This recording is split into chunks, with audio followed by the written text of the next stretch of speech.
আল্লাহ তুমি আমাকে কাদের হাতে ন্যস্ত করলা, আল্লাহ তুমি আমাকে কাদের হাতে ন্যস্ত করলা।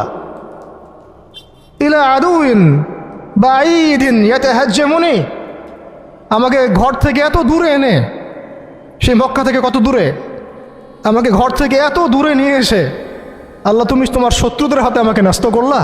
ইয়াতাহাজ্জামুনি, যারা চতুর্দিক থেকে আমাকে পাথর মারতেছে। কি আবেগ দোয়ার মধ্যে, কি ভাষা, কি লফজ। ইলা আদুইন বাঈদিন ইয়াতাহাজ্জামুনি, তুমি আমাকে আল্লাহ ঘর থেকে বের করে এত দূরে নিয়ে আসলা, শত্রুদের হাতে সোপর্দ করলা, তারা আমাকে চতুর্দিক থেকে পাথর মারতেছে।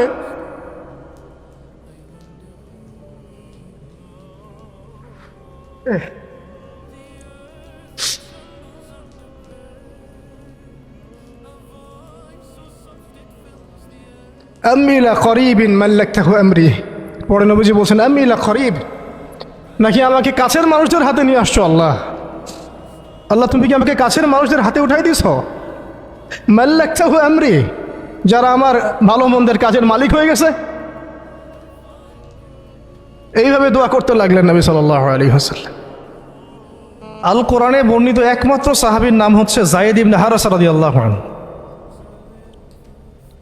আমাদের এখানে যে ইয়াং ছেলেরা বসে আছেন সবার জন্যে যায়েদ বিন হারেসা রাদিয়াল্লাহু আনহু মহব্বত, ত্যাগ, ভালোবাসা, জীবন উৎসর্গের এবং জীবনের লক্ষ্য খুঁজে পাওয়ার একটা মূর্ত প্রতীক হতে পারে। একটু মনোযোগের সাথে অংশটা শোনেন, এটা শেষ অংশ। একমাত্র সাহাবী আল কোরআনে বর্ণিত যার নাম আল কোরআনে এসেছে তিনি হচ্ছেন যায়েদ বিন হারেসা রাদিয়াল্লাহু আনহু। তার বাবার নাম হারেসা। ঘটনা এমন ছিল যে ছোটবেলায় তার মা তাকে নিয়ে এক জায়গায় যাচ্ছিলেন। তো আগে তো ওই যে ডাকাতি হতো, জলদস্যুর আক্রমণ করতো না, এরকম তাঁবুর মধ্যে আক্রমণ হয়েছে এবং তার মায়ের কাছ থেকে সন্তানকে কেড়ে নিয়ে চলে গেছে। মায়ের জন্য কত কষ্টকর এটা। সন্তানের মহব্বত, এটা তো বাবা মারাই বুঝবে সন্তানের প্রতি মহব্বত কাকে বলে, সন্তানকে ছেড়ে থাকার কষ্ট, এটা যারা বাবা মা হয়েছেন তারাই তো বুঝবে। তো এদিকে বাবা মা পাগল প্রায়, সন্তানকে খুঁজে পাওয়া যাচ্ছে না, আর দস্যুরা তাকে নিয়ে ওকাস বাজারে বিক্রি করে দিয়েছে। কোন বাজারে? ওকাস। এটা ছিল মক্কায় একটা বাজার, ওখানে মেলা হতো, ওকাস ওখানে বিক্রি করে দিয়েছে। তো ঘটনাক্রমে তখন তার বয়স মাত্র কত হবে, 8 থেকে 10 বছর। ঘটনাক্রমে তাকে খরিদ করেছেন খাদিজা রাদিয়াল্লাহু আনহা। খাদিজা রাদিয়াল্লাহু আনহার আত্মীয়, খাদিজা রাদিয়াল্লাহু আনহার আত্মীয়। তখন কিন্তু নবী সাল্লাল্লাহু আলাইহি ওয়াসাল্লাম নবুয়ত পান নাই, মানে ওহী আসেনি এখনো, বিয়েও হয়নি এখনো। খাদিজা রাদিয়াল্লাহু আনহার সাথে এখনো বিয়ে হয় নাই। তো তার আত্মীয় তাকে কিনে নিয়ে আসছেন, এনে খাদিজা রাদিয়াল্লাহু আনহার খেদমতে দিয়ে দিয়েছে। খাদিজা রাদিয়াল্লাহু আনহার সাথে যখন নবী সাল্লাল্লাহু আলাইহি ওয়াসাল্লাম বিয়ে হলো তখন তো তার বয়স 40, আর আমাদের নবী সাল্লাল্লাহু আলাইহি ওয়াসাল্লামের বয়স 25। এটা বাংলাদেশে হইলে বাংলাদেশের মানুষ মেনে নিত না, তালাক করাই ছাড়ত অনলাইনের মাধ্যমে। কথা বুঝতে পারছেন? যদিও দুজন সুখী, যদিও ধরেন দুজন সুখী একে অপরকে পেয়ে, এখন যদি আমাদের এখানে কোনো ভাই 40 বছর বয়সের কোনো মেয়েকে বিয়ে করে, যার নিজের বয়স হচ্ছে 20 বা 25, সমাজই ওকে তালাক দেওয়া ছাড়বে, যদিও সে ওই মেয়ের সাথে সুখী। হ্যাঁ, বিয়ে কেন্দ্রিক যত জাহালাত এগুলোই দূর হয় নাই সমাজ থেকে এখনো। রাসূল সাল্লাল্লাহু আলাইহি ওয়াসাল্লামের সাথে বিয়ে হলো, বিয়ে হওয়ার পরে এমন হয় না যে আপনি কাউকে বিয়ে করেছেন এবং তাকে খুব পছন্দ হয়েছে, দুজনকে পেয়ে সন্তুষ্ট আর কি, তেমন আপনি চান না তাকে কিছু হাদিয়া দিতে, হাদিয়া তোফা দিতে মন চাবে না? হাদিয়া দিয়ে কি আবার কেউ ফেরত নেয়? হাদিয়া তোফা দিতে তো মন চাবে। খাদিজা রাদিয়াল্লাহু আনহা হাদিয়া দিচ্ছেন নবী সাল্লাল্লাহু আলাইহি ওয়াসাল্লামকে যে হে মুহাম্মদ, আমার খুব প্রিয় একজন দাস আছে, আমার খুব প্রিয় একজন দাস আছে এবং তার চেহারা দেখেই আমি বুঝতে পারি যে সে খুব বুদ্ধিমান এবং সে খুব সৎ। চেহারা দেখলে বোঝা যায় না মানুষের? চেহারা কিন্তু কথা বলে, চেহারাও কথা বলে, তবে দেখার চোখ থাকতে হবে, দেখার মতো চোখ থাকতে হবে। গুনাহের চোখ দিয়ে তো কারো চেহারা পড়ার সুযোগই নাই। যেমন আনাস রাদিয়াল্লাহু আনহু, তার জন্য নবী সাল্লাল্লাহু আলাইহি ওয়াসাল্লাম দোয়া করে দিয়েছিলেন না? তার মা দেখেই চিনে ফেলছেন যে হ্যাঁ উনি শেষ নবী, এই চেহারা কোনো মিথ্যাবাদীর চেহারা না। এরকম করে কথা বলা হচ্ছে, ইয়া রাসূলুল্লাহ আমার ছেলের জন্য দোয়া করে দেন। আব্দুল্লাহ বিন সালাম রাদিয়াল্লাহু আনহু ইহুদি ছিলেন, যখন নবীজি মদিনায় গিয়েছেন তার চেহারা দেখেই তিনি বুঝে ফেলছেন যে তিনি শেষ নবী। এই চেহারা কোনো মিথ্যাবাদীর চেহারা হতে পারে না। ওই চোখ থাকতে হবে এবং ওই কলব থাকতে হবে পড়ার জন্যে। তো খাদিজা রাদিয়াল্লাহু আনহা হাদিয়া দিয়েছেন যে আমার খুব প্রিয় একজন দাস আছে জায়েদ। তো নবী সাল্লাল্লাহু আলাইহি ওয়াসাল্লাম এটাকে গ্রহণ করেছেন। হাদিয়া গ্রহণ করে তিনি দেখেন জায়েদ বিন হারিসা রাদিয়াল্লাহু আনহুর তাকদীরটা কেমন হলো। জলদস্যু না, স্থলদস্যুদের হাত থেকে ওকাস বাজার থেকে চলে আসলো কোথায়? খাদিজা রাদিয়াল্লাহু আনহার বাসা, সেখান থেকে নবী সাল্লাল্লাহু আলাইহি ওয়াসাল্লামের সোহবতে। চিন্তা করা যায়? এই তাকদীর তো ইউসুফ আলাইহিস সালামের চেয়েও কম সৌভাগ্যের না। ইউসুফ আলাইহিস সালামের কি হয়েছে? ভাইয়ের ষড়যন্ত্র, সেখান থেকে কূপ থেকে রাজপ্রাসাদ, সেখান থেকে জেল থেকে আবার রাজপ্রাসাদ, তারপরে তো পুরো মিশরের বড় একটা অংশের রাজনৈতিক দায়িত্ব, এবং সেখান থেকেই বনু ইসরাইল পরে আবার মিশরে আসলো। প্রায় অন্য একদিন আলোচনা করবো ইনশাআল্লাহ। এখানে জায়েদ ইবনে হারিসা রাদিয়াল্লাহু আনহার তাকদীর কেমন? অনন্য সাধারণ, এত চমৎকার যে এটা তো ঈর্ষণীয়। আলী রাদিয়াল্লাহু আনহু ছাড়া এমন তাকদীর তো মনে হয় আর কেউ পান নাই, যে নবী সাল্লাল্লাহু আলাইহি ওয়াসাল্লামের ঘরের মধ্যে তিনি সবসময় তার সাথে তার খেদমত করছেন। শুধু তাই না, নবী সাল্লাল্লাহু আলাইহি ওয়াসাল্লাম তাকে নিজের পুত্র বানিয়ে নিলেন। জায়েদ আমার পুত্র, জায়েদ আমার ছেলে। দাস রাখলেন না। যখন তিনি জায়েদ বিন হারিসা রাদিয়াল্লাহু আনহুকে পেলেন, সবার সামনে এলান করে দিলেন যে সে আমার দাস না, ও আমার ছেলে, জায়েদ আমার ছেলে। নবী সাল্লাল্লাহু আলাইহি ওয়াসাল্লাম বলছেন জায়েদ আমার ছেলে, বলছেন যে আমি তাকে ভালোবাসি, ও আমাকে ভালোবাসে। অথবা এক জায়গায় এভাবে আসছে যে আমি তার উত্তরাধিকারী, সে আমার উত্তরাধিকারী। জায়েদ বিন হারিসা রাদিয়াল্লাহু আনহুর লকব ছিল হিব্বু রাসূলিল্লাহ, রাসূল সাল্লাল্লাহু আলাইহি ওয়াসাল্লামের প্রিয় ভাজন। আর জায়েদ বিন হারিসা রাদিয়াল্লাহু আনহুর ছেলের নাম ওসামা বিন জায়েদ। জায়েদ বিন হারিসা রাদিয়াল্লাহু আনহুকে একবার তিনি একটা সেনাবাহিনীর কাফেলার দায়িত্ব দিয়েছিলেন। কিছু সাহাবী একটু আপত্তি করেছিলেন, বয়স কম, আরও যোগ্য সাহাবী আছে।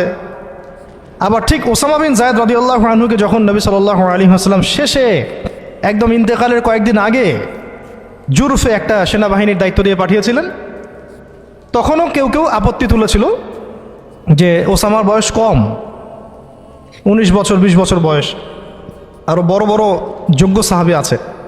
তখন নবী সাল্লাল্লাহু আলাইহি ওয়াসাল্লাম বলেছিলেন যে ইতিপূর্বে তোমরা জায়েদের ব্যাপারেও আপত্তি তুলেছিলে, আর আজকে তোমরা ওসামার ব্যাপারেও আপত্তি তুলছো।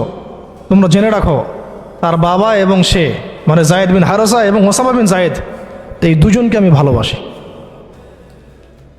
এই দুজন আমার প্রিয়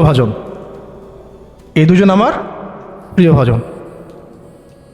তো জায়েদ ইবনে হারিসা রাদিয়াল্লাহু আনহু এখানে বড় হতে লাগলেন। এক পর্যায়ে তো ওহী আসলো, ইসলাম কবুল করলেন। ইসলাম কবুল করার আগে একটা ঘটনা ছিল, ওইটা ভুলে গেছিলাম, দেরি হচ্ছে কি? আচ্ছা, ইসলাম কবুল করার আগে একবার তার বাবা মা তার খোঁজ পেয়েছিলেন। হজ করতে আসছেন কিছু মানুষ মক্কায়, তখন হজমরা ছিল বিকৃত, এসে দেখছে যে এই তো জায়েদ। তো ফিরে গিয়ে তার বাবাকে খবর দিছে, জায়েদকে দেখলাম মক্কায়। তো তার বাবা আসছেন হারিসা, ঠিক আছে, এসে চিনতে পারছেন আমার ছেলে। তো মুহাম্মদ সাল্লাল্লাহু আলাইহি ওয়াসাল্লামকে বলেছেন যে আমার ছেলেকে আমি কিছু মুক্তিপণের বিনিময়ে নিয়ে যেতে চাই। তো নবী সাল্লাল্লাহু আলাইহি ওয়াসাল্লাম বলেছেন ঠিক আছে, মুক্তিপণ লাগবে না, আমি আপনাদেরকে আরও সহজ একটা অপশন দিচ্ছি। আপনার ছেলেকে ডাকি, সে যদি আপনাদের সাথে যেতে চায় তাহলে কোনো টাকা পয়সা লাগবে না, এমনি নিয়ে যাবেন। যদি যেতে না চায় তাহলে আমার কিছু করার নেই। তখন তার বাবার সামনে তার ছেলেকে আনা হলো, বলা হলো যে ওনাদেরকে চিনতে পারো? হ্যাঁ, উনি আমার বাবা হারসা, উনি আমার চাচা, উনি আমার মামা, এভাবে বলছেন।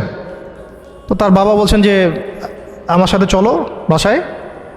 সরাসরি বাবাকে বলে দিলেন যে আমি আপনার সাথে যেতে পারবো না, আমি মুহাম্মদ সাল্লাল্লাহু আলাইহি ওয়াসাল্লামের সাথে থাকতে চাই।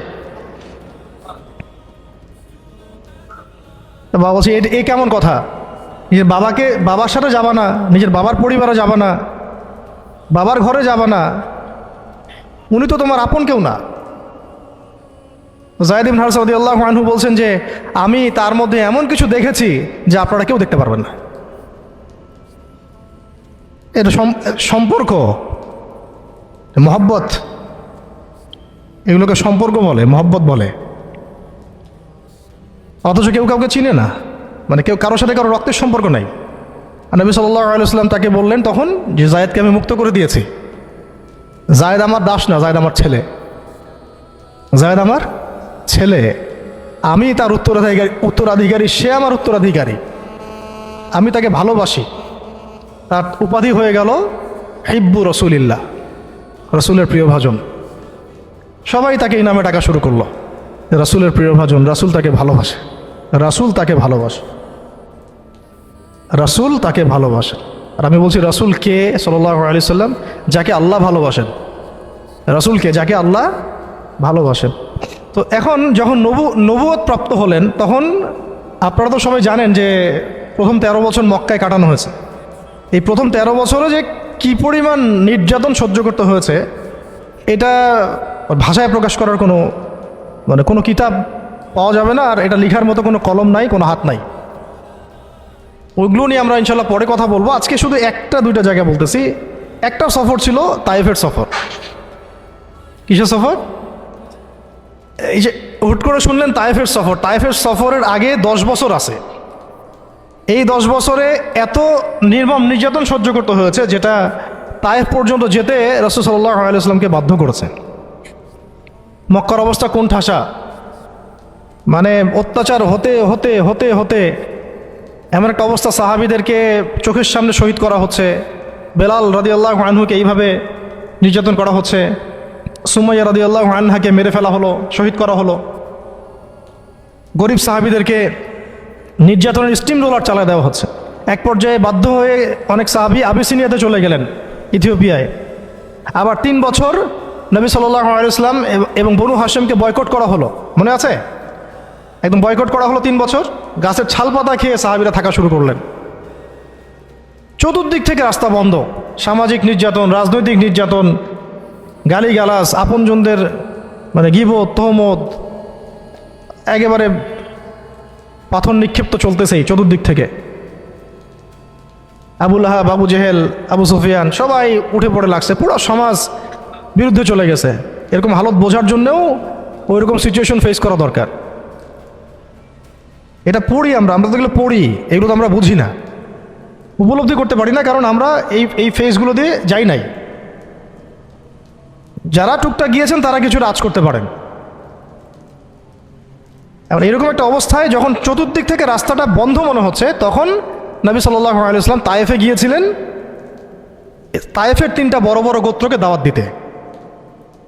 উদ্দেশ্য হচ্ছে তায়েফবাসী যদি ইসলাম কবুল করত, তাহলে মক্কার এই কুরাইশদের বিরুদ্ধে একটা বড় সাপোর্ট পাওয়া যেত। ঠিক আছে? এটা কিন্তু একটা হিজরতও, এটাও কিন্তু একটা হিজরত। এর আগে একটা হিজরত হয়েছে আবিসিনিয়াতে, তায়েফেও। এটাতে ওই সাফল্যটা আসে নাই, তায়েফবাসী ইসলাম কবুল করে নাই। পরবর্তীতে আল্লাহ পাক মদিনাবাসীকে কবুল করেছেন। ওগুলো আমরা পরে আস্তে আস্তে আলোচনা আনবো ইনশাআল্লাহ। আজকে শুধু এতটুকু বলছি তায়েফের কথাটা। এইখানে সময়টা চিন্তা করবেন, এই সময়টা ছিল জুন জুলাই মাস, জুন বা জুলাই মাসের মতো অবস্থা। মানে মানে কাঠ ফাটা রোদ বলতে আমরা যা বুঝি, প্রচণ্ড রোদ, প্রচণ্ড গরম, মরুভূমির উত্তপ্ত একটা অবস্থা। এই অবস্থায় মক্কা থেকে তায়েফের ডিস্টেন্স হচ্ছে প্রায় 100 কিলোমিটার, প্রায় 100 কিলোমিটার। যারা তায়েফে গিয়েছেন তারা হয়তো জানবেন, এটা পাহাড়, মানে মাটির নিচ থেকে তায়েফ শহরটা দেখা যায়। এই যে পাহাড়ের গা বেয়ে যে উঠতে হয়, এখন তো গাড়ি আসছে, গাড়ির যুগ, এই গাড়ি দিয়ে উঠতেও এই নিচ থেকে উপর পর্যন্ত 40 কিলোমিটার, মানে পাহাড়ের গা বেয়েই 40 কিলোমিটার রাস্তা এইভাবে সফর করে করে করে করে তায়েফের শহরের উপরে পৌঁছাতে হয়। এই কাজটা নবী সাল্লাল্লাহু আলাইহি ওয়াসাল্লাম তার সময় করেছেন পায়ে হেঁটে, তাও জুন জুলাই মাসের মতো উত্তপ্ত অবস্থায়, গরমের অবস্থায়। এবং এই সফরে নবী সাল্লাল্লাহু আলাইহি ওয়াসাল্লামের সাথে মাত্র একজন সাহাবী ছিলেন, সেই সাহাবীর নাম যায়েদ ইবনে হারেসা রাদিয়াল্লাহু আনহু, আর কেউ না, রাসূলের প্রিয় ভাজন। তাহলে বুঝতে পারছেন কত কত কাছের সম্পর্ক। আর কেউ না, কোনো সাহাবী না, যায়েদ ইবনে হারেসা রাদিয়াল্লাহু।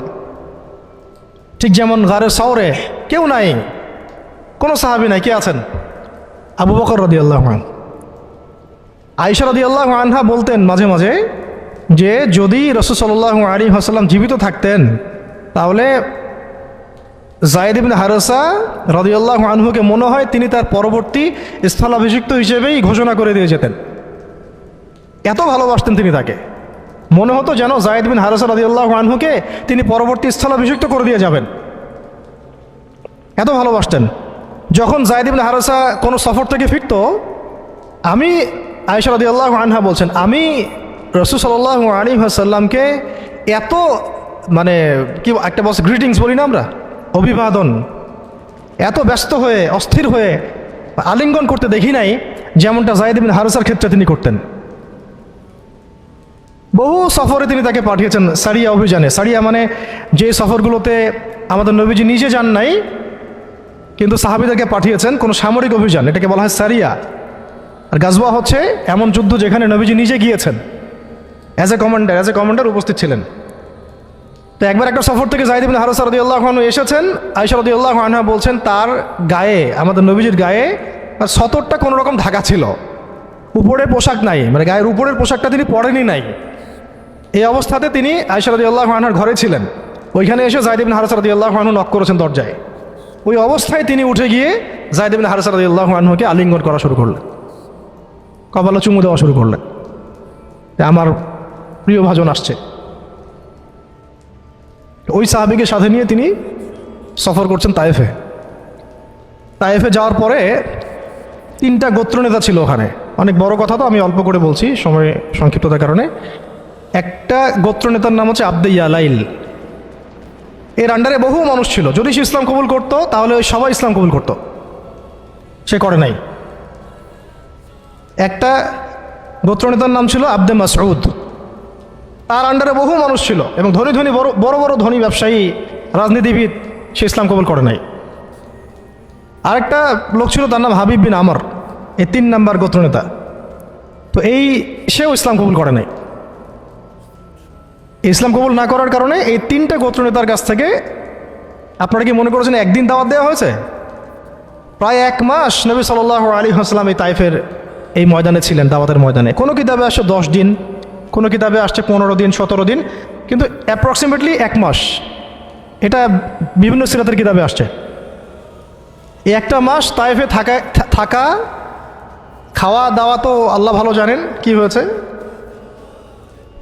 তার সাথে একজন মাত্র সাহাবী, দরজায় দরজায় দাওয়াত দেয়া, এবং সবাই দাওয়াত রিফিউজ করলো। বড় বড় 3টা গোত্রনেতাও রিফিউজ করে দিল। শুধু যে রিফিউজ করলো তা না, বরং এমন টিটকারি শুরু করলো, এমন ব্যঙ্গাত্মক আচরণ শুরু করলো, শেষ পর্যন্ত ওই এলাকার যত ছোকরা ছিল, যুবক, তরুণ, কিশোরী বেশি আসছে বর্ণনায়, এদেরকে লেলিয়ে দেওয়া হলো, সবার হাতে পাথর উঠিয়ে দেওয়া হলো যে এই ব্যক্তি মাজনুন, নাউযুবিল্লাহি মিন যালিক। মাজনুন মানে পাগল, এই ব্যক্তি কাযযাব, এই ব্যক্তি মিথ্যাবাদী, এই ব্যক্তি সাহের, এই ব্যক্তি জাদুকর। কাকে বলা হচ্ছে? সবাই মিলে পাথর মারো তাকে, নাউযুবিল্লাহি মিন যালিক। দৃশ্যটা একটু চিন্তা করেন। 10 বছর মক্কায় দাওয়াত দেওয়ার পর চতুর্দিক থেকে কুরাইশদের নির্যাতন, নিপীড়ন, শারীরিকভাবে, মানসিকভাবে, আত্মিকভাবে, সামাজিক বয়কট, 3 বছর গাছের ছালপাতা খেয়ে পাহাড়ের পাদতলে জীবন কাটানো বনু হাশেমের। আবার আমুল হুজনও হয়ে গেছে, ওই একই বছরে কয়েকদিনের মধ্যেই চাচা আবু তালেবও ইন্তেকাল করেছেন, খাদিজা রাদিয়াল্লাহু আনহাও ইন্তেকাল করেছেন। কি অবস্থা, কি অবস্থা ওই সময় চিন্তা করে, কি কষ্টের সময়, কি রকম কষ্টের সময় আমরা তো উপলব্ধি করতে পারবো না। আমরা তো গাজাবাসীর কষ্ট উপলব্ধি করতে পারি না, রাসূলুল্লাহ সাহাবীদের কষ্ট কি উপলব্ধি করতে পারবো? এই অবস্থায় আশার আলো নিয়ে তায়েফে যাওয়া, সেখানে গিয়ে যে 1 মাস এই মেহনত করার পর এই অবস্থা, সমস্ত ছোকরাটা পাথর মারা শুরু করলো। কি পাথর মারার সেই গতি, যেখানে পাথর মারা হয়েছে ওই জায়গা আমরা দেখে আসছি আলহামদুলিল্লাহ।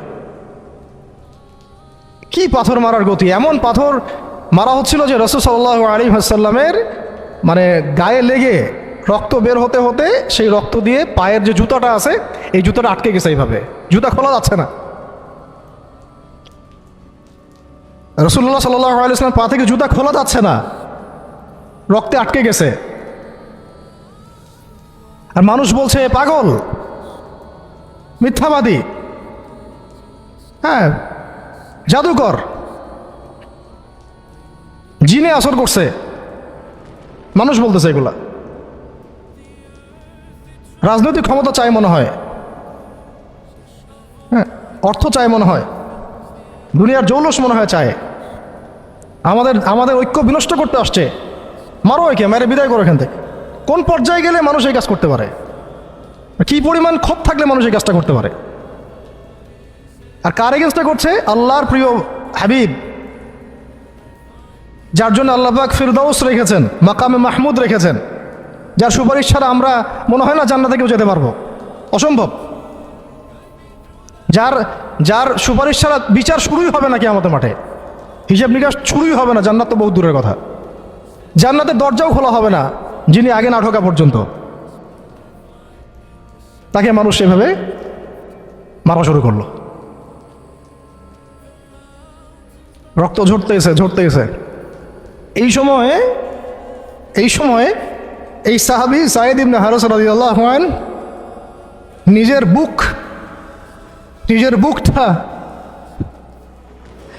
বুকটা নবী সাল্লাল্লাহু আলাইহি ওয়াসাল্লামের সামনে এইভাবে দিয়েছেন যে যতগুলো পাথর আসবে আমার গায়ে যেন লাগে, আমার নবীর গায়ে না লাগে। বুক যখন থেতলায় গেছে তখন পিঠ দিয়ে দিয়েছেন, ইয়া রাসূলুল্লাহ আপনার গায়ে একটা পাথর যেন না লাগে, আমার পিঠে লাগুক। এই সময়টা চিন্তা করেন, সাহাবীর কথা চিন্তা করেন, তাদের ত্যাগ তিতিক্ষার কথা চিন্তা করেন, ওই সময়ের সবরের কথা চিন্তা করেন। আর তায়েফবাসী নবী সাল্লাল্লাহু আলাইহি ওয়াসাল্লামের আপনজন ছিল। তায়েফের গোত্রে নবী সাল্লাল্লাহু আলাইহি ওয়াসাল্লামের দুধ পান করানো হয়েছিল, হালিমা সাঈদার গোত্র এটা। দূরের মানুষ আপনাকে যখন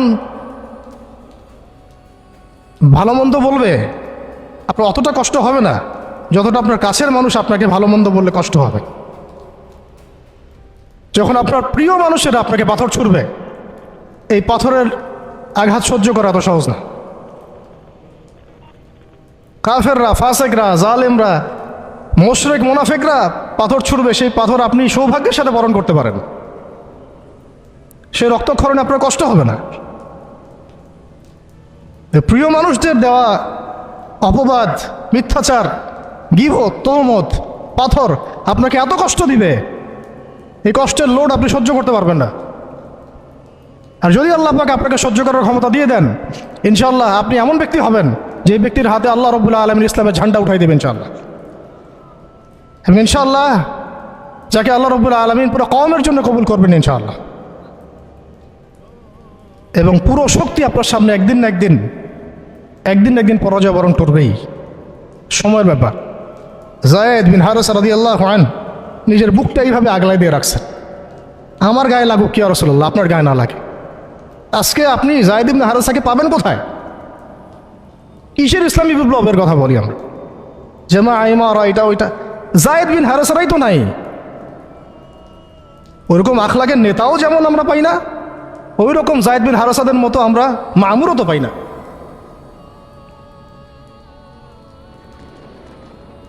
বরং এখন তো এমন যুগ চলতেছে যে মানুষ সামান্য দুনিয়াবী স্বার্থের কারণে সামান্য দুনিয়াবী স্বার্থ, একটু মোহ, একটু দাম্ভিকতা, একটু অহংকার, একটু জিদ, একটু রাগ, একটু ক্ষোভ ইত্যাদির কারণে মানুষ, নিজের প্রিয় মানুষ আপনাকে মানুষের হাতে উঠাই দিতে পারে। সবাই মিলে তাকে পাথর মারো, আমি তাকায় তাকে দেখতেছি। সবাই তাকে পাথর মারো, আমি তাকায় তাকে দেখতেছি। যেন নিজের প্রিয় মানুষকে পাথর মারলে এটা দেখলে আপনার মনে আরো শান্তি আসতেছে। কিভাবে আপনি আপনার প্রিয় মানুষকে হাজারো লক্ষ মানুষের হাতে উঠাই দিতে পারেন, যে মানুষটা তাকে ধর্ষণ করবে, ছিঁড়ে ছিঁড়ে খাবে, পাথর মেরে থাতলা করবে, আবার আপনি তাকে মহব্বতের দাবিও করেন? কিসের মহব্বত? মহব্বত কাকে বলে? মহব্বত তো এইটা যেটা যায়েদ ইবনে হারেসা রাদিয়াল্লাহু আনহু করেছে। এটা কি মহব্বত না? এইরকম মহব্বতের নিদর্শন কি আমাদের মধ্যে আছে? কাকে মহব্বত বলা হয় আসলে? আপনারা দৃশ্যটা চিন্তা করেন, এগুলো সিরাতের কিতাবে মজুদ, পড়েন। নিজের বুকটা তিনি আগলায় দিয়ে রাখছেন। ঠিক এরকমই উহুদের মাঠেও নিজের বুক আগলায় দিয়ে রাখছেন তালহা রাদিয়াল্লাহু আনহু। দূর থেকে একটার পর একটা তীর আসতেছে, ওনার গায়ে লাগতেছে। তীরের আঘাত কি চারটাখানি কথা? সাদ বিন আবি ওয়াক্কাস রাদিয়াল্লাহু আনহু পিঠ দিয়ে রাখছেন, ইয়া রাসূলুল্লাহ আপনার গায়ে যেন না লাগে। তোমরা জীবন্ত শহীদ দেখতে চাও, তালহাকে দেখো। 70-এর বেশি আঘাত তার গায়ে ছিল উহুদের দিন। সাদ বিন আবি ওয়াক্কাস রাদিয়াল্লাহু আনহুকে নবীজি বলছেন যে, হে সাদ, তীর ছুঁড়ো, তোমার জন্যে আমার পিতামাতা কুরবান হয়ে যাক। কোনো সাহাবীর জন্য নবীজি এমন কথা বলেন নাই যে তোমার জন্য আমার পিতামাতা কুরবান হয়ে যাক। এবং সাহাবীরা বলতেন, ইয়া রাসূলুল্লাহ আপনার জন্য আমার পিতামাতা কুরবান হয়ে যাক। একমাত্র সাহাবী সাদ বিন আবি ওয়াক্কাস রাদিয়াল্লাহু আনহুর জন্য নবী সাল্লাল্লাহু আলাইহি ওয়াসাল্লাম এই কথা বলেছেন। ওই ময়দানে উম্মে ওমারাও ছিলেন, মহিলা সাহাবী, অনবরত তীর ছুঁড়েছেন রাসূলের গায়ে যেন আঘাত না লাগে। ওই ময়দানে হানজালা ছিলেন, ছুটতে ছুটতে আবু সুফিয়ান পর্যন্ত পৌঁছে গিয়েছেন। ওই অবস্থায় তার শাহাদাত হয়ে গেছে, তাকে মারতে পারেন নাই, উল্টা তার গায়ে আঘাত লেগে গেছিল। গাসাসুল মালাইকা, শহীদ হওয়ার পরে দেখা যায় তার দেহটা মাটি থেকে উপরে উঠে আসে আর দেহ থেকে পানি ঝরতেছে। নবীজি জিজ্ঞাসা করা হলো তার এই হালত কেন? নবী সাল্লাল্লাহু আলাইহি ওয়াসাল্লাম বললেন যে গত রাত্রে স্ত্রীর সাথে ছিল, সে জিহাদের ডাক আসছে, ওই বিছানা থেকে চলে আসছে, বেচারা বিছানা থেকে এখানে চলে আসছে। হানজালা রাদিয়াল্লাহু আনহু শহীদ হয়ে গেছে, ফেরেশতারা তাকে গোসল দিচ্ছেন, এই যে পানি দেখা যাচ্ছে। ওই মাঠে সাদ বিন রবি রাদিয়াল্লাহু আনহু ছিলেন, একদম শেষ নিঃশ্বাস যাচ্ছে তার অবস্থা। আমাদের নবীজি বললেন, সাদ বিন রবিকে খুঁজে বের করো, সে আমার প্রিয় ভাজন, তাকে খুঁজে বের করো। খুঁজতে গিয়ে দেখা গেল যে তিনি এইরকম একটা হালত, 60-70টা আঘাতের চিহ্ন নিয়ে প্রায় যান যাচ্ছে অবস্থা। সাহাবী বললেন, হে সাদ, রাসূল সাল্লাল্লাহু আলাইহি ওয়াসাল্লাম তোমাকে সালাম দিয়েছে। রাসূল তোমাকে সালাম দিয়েছেন আর জিজ্ঞাসা করছেন তুমি কেমন অনুভব করতেছো এখন? সাদ বিন রবি বলছেন, রাসূলের কাছে আমার সালাম পৌঁছে দিও, আর আল্লাহর কসম আমি জান্নাতের ঘ্রাণ পাচ্ছি এখন। এটা বলতে বলতে তার শাহাদাত হয়ে যায়। আর তিনি বলতে বলতে একটা কথা শেষে বলে গিয়েছিলেন যে আমি চলে যাওয়ার পরে, তিনি আনসারদের নেতা ছিলেন, আমি চলে যাওয়ার পর তোমরা থাকা অবস্থায় যদি মুহাম্মদ সাল্লাল্লাহু আলাইহি ওয়াসাল্লামের গায়ে একটা আঁচড়ও লাগে, তোমরা আল্লাহর সামনে কোনো হুজ্জাত দিতে পারবে না। আমি চলে যাওয়ার পরে যদি মুহাম্মদ সাল্লাল্লাহু আলাইহি ওয়াসাল্লামের গায়ে একটা আঁচড়ও লাগে, তোমরা আল্লাহর সামনে কোনো হুজ্জাত দিতে পারবে না। আর আমরাও তো এখন দুনিয়াতে বেঁচে আছি, আমাদের নবী সাল্লাল্লাহু আলাইহি ওয়াসাল্লামের গায়ে কি না লাগতেছে, আমরা কি বা করতে পারতেছি। কত সাহাবী। একটা কথা বলতে ভুলে গেছিলাম, যায়েদ বিন হারেসা রাদিয়াল্লাহু আনহু ইসলামের পরে যে ভাই ভাই সম্পর্ক করে দেওয়া হয়েছিল, দিনী ভাই, যায়েদ বিন হারেসা রাদিয়াল্লাহু আনহু দিনী ভাই ছিলেন হামজা রাদিয়াল্লাহু আনহু, সাইয়্যিদুশ শুহাদা।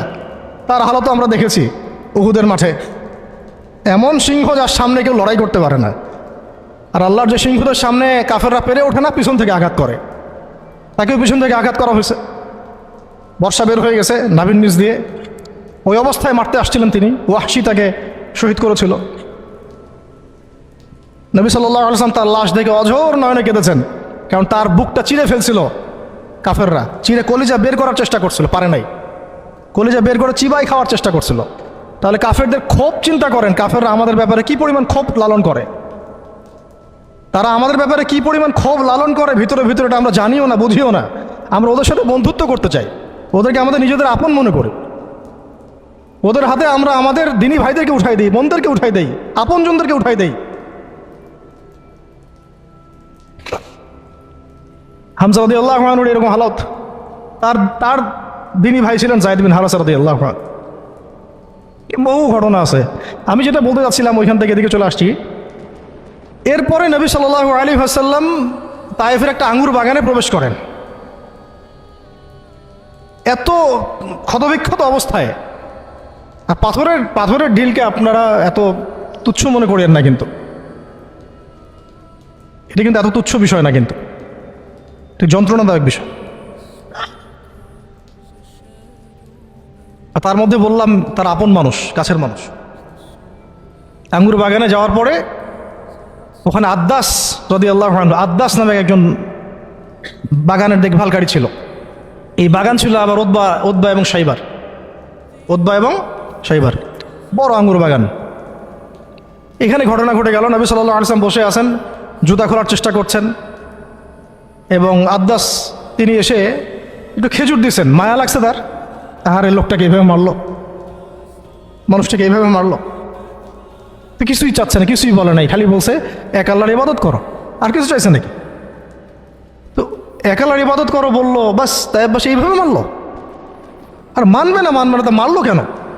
ও বেচারার কাছে খারাপ লাগছে, দাওয়াত কবুল করবে না তো মারলো কেন? লাঞ্ছিত করার কি দরকার ছিল? কবুল না করলে চলে যাবে, বা কবুল না করলে তারা ফিরাই দিবে, মারার কি দরকার আছে? তার মায়া লাগছে খুব। সে এসে কিছু খেজুর দিছে খাইতে, পানি দিছে খাইতে।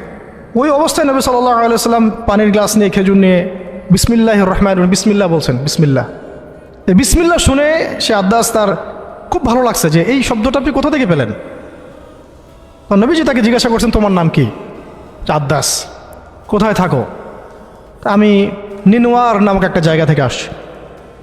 এটা শুনে নবী সাল্লাল্লাহু আলাইহি ওয়াসাল্লাম বলছেন যে, ও আচ্ছা, তার মানে তুমি আমার ভাই ইউনুসের এলাকার মানুষ। তুমি আমার ভাই ইউনুসের এলাকার মানুষ? আপনি কিভাবে ইউনুসকে চিনেন? ইউনুস আমার ভাই, নবীগণ সবাই বৈমাত্রিক ভাই, আমি আল্লাহ রসুল, সেও আল্লাহ নবী। তখন তিনি ইসলাম কবুল করেন। আদ্দাস রাদিয়াল্লাহু, তার নামে ওখানে এখন মসজিদ আছে। হ্যাঁ, ওখানে আপনারা গিয়ে দেখবেন মসজিদ আছে। এই জায়গায় যায়েদ বিন হারেসা রাদিয়াল্লাহু আনহুর ভূমিকাটা দেখেন।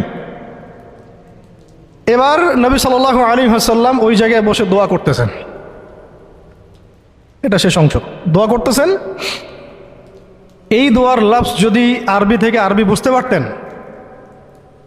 তাহলে মানে আমার এতগুলো কথা বলা সার্থক হতো। আর মানে আমি যদি মানুষকে এই দোয়ার শব্দগুলোর অর্থ বুঝাইতে পারতাম, ওই ক্ষমতা যদি আমার থাকতো, আমার মনে হয় না এই ক্ষমতা কোনো ওলামায়ে কেরামের আছে। আমার মনে হয় না এই ক্ষমতা কোনো ওলামায়ে কেরামের আছে যে এই দোয়ার শব্দগুলো আওয়ামকে বুঝাই দিবে, এক্স্যাক্টলি সেই ফিলিংস এবং ইমোশন বুঝাবে, এমন ক্ষমতা আমাদের কাউকে দেওয়া হয় নাই। শুধু এই অনুভূতিগুলো বোঝার জন্য হলেও আরবি শেখা দরকার আপনাদের, আমাদের সবারই। এগুলো অনুভূতিগুলো বোঝার জন্য হলেও আমাদের আরবি শেখা দরকার। মোনাজাতে মাকবুল কিতাবেও দোয়াটা আছে। নবী সাল্লাল্লাহু আলাইহি ওয়াসাল্লাম রক্তাক্ত অবস্থায়, ক্ষতবিক্ষত অবস্থায়, তার পাশে যায়েদ ইবনে হারেসা রাদিয়াল্লাহু আনহু, তারা আল্লাহ রাব্বুল আলামিনের কাছে দোয়া করতেছেন। এই দোয়াটার নাম হচ্ছে মাজলুমের দোয়া, দুর্বলের দোয়া। কিসের দোয়া? দুর্বলের দোয়া। দোয়ার শব্দগুলো এমন ছিল, আল্লাহুম্মা ইন্নাকা তাসমাউ কালামি, আল্লাহুম্মা ইন্নাকা তাসমাউ কালামি, হে আল্লাহ, নিশ্চয়ই আপনি আমার কথা শুনছেন। আমাদের নবীজি বলছেন, আল্লাহুম্মা ইন্নাকা তাসমাউ কালামি, আল্লাহ আপনি নিশ্চয়ই আমার কথা শুনছেন। ওয়া তারা মাকানি, এবং আমার যে মাকান, আমার অবস্থা আপনি দেখছেন। ওয়া তা'লামু সিররি ওয়া আলানিয়াতি, আল্লাহ আপনি আমার বাহিরের অবস্থাও জানেন, ভিতরের অবস্থাও জানেন। আমার বাহিরের হালত আপনি জানেন, ভিতরের হালত আপনি জানেন, প্রকাশ্য অবস্থা আপনি জানেন, গোপন অবস্থা আপনি জানেন।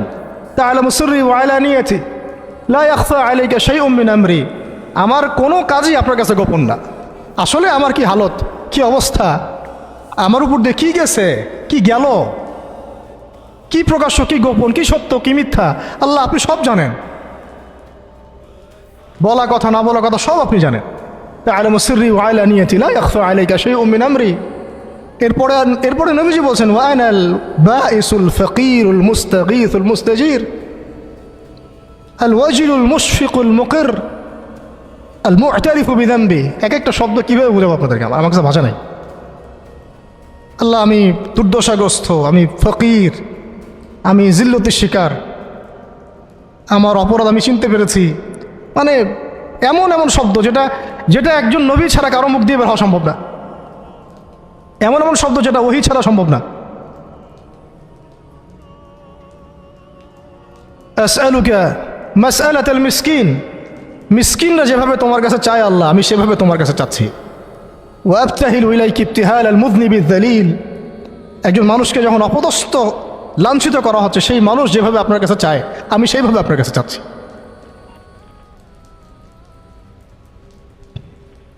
আরও অনেক শব্দ আছে, মাঝখানে লাইন আছে। একটা জায়গায় আছে অনেক বড় দোয়া, আল্লাহুম্মা ইয়া খায়রাল মাসউলিন ইয়া খায়রাল মু'তিন ইলাইকা আশকু দু'ফা কুওয়াতি। এই অংশটা সব কিতাবেই আছে সিরাতের। আল্লাহুম্মা ইলাইকা আশকু দু'ফা কুওয়াতি, আল্লাহ আমি তোমার কাছে আমার শক্তির অক্ষমতা প্রকাশ করতেছি। মানে আমার যে শক্তি নাই এখন, তাই পাশে আমার সাথে এগুলো করলো, আমার তো শক্তি নাই এখন, আমার এই শক্তির অক্ষমতা আল্লাহ আমি তোমার কাছে প্রকাশ করতেছি।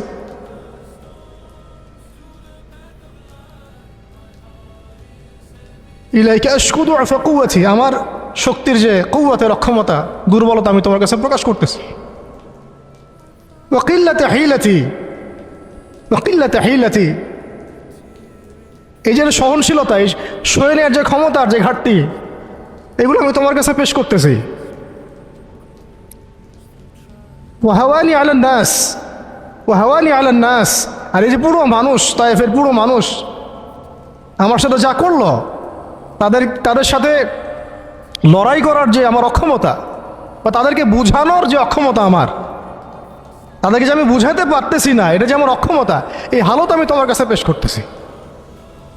আল্লাহুম্মা ইলাইকা আশকু দু'ফা কুওয়াতি ওয়া কিল্লাতা হিলাতি ওয়া হাওয়ানি আলান নাস। কি শব্দ! বলছি ইলা মান তাকিলুনি, আল্লাহুম্মা ইলা মান তাকিলুনি, আল্লাহ তুমি আমাকে কাদের হাতে ন্যস্ত করলা, আল্লাহ তুমি আমাকে কাদের হাতে ন্যস্ত করলা।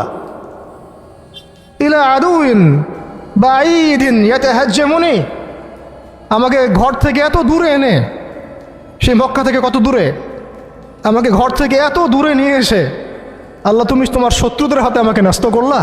ইয়াতাহাজ্জামুনি, যারা চতুর্দিক থেকে আমাকে পাথর মারতেছে। কি আবেগ দোয়ার মধ্যে, কি ভাষা, কি লফজ!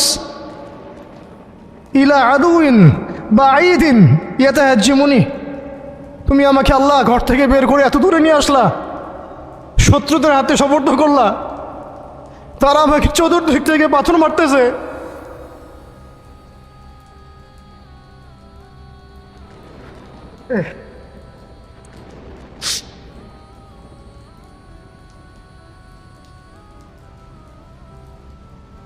আম্মি লা করিবিন মাল্লাকতাহু আমরি, পরে নবীজি বলছেন আম্মি লা করিব, নাকি আমাকে কাছের মানুষদের হাতে নিয়ে আসছো আল্লাহ, আল্লাহ তুমি কি আমাকে কাছের মানুষদের হাতে উঠাই দিছ।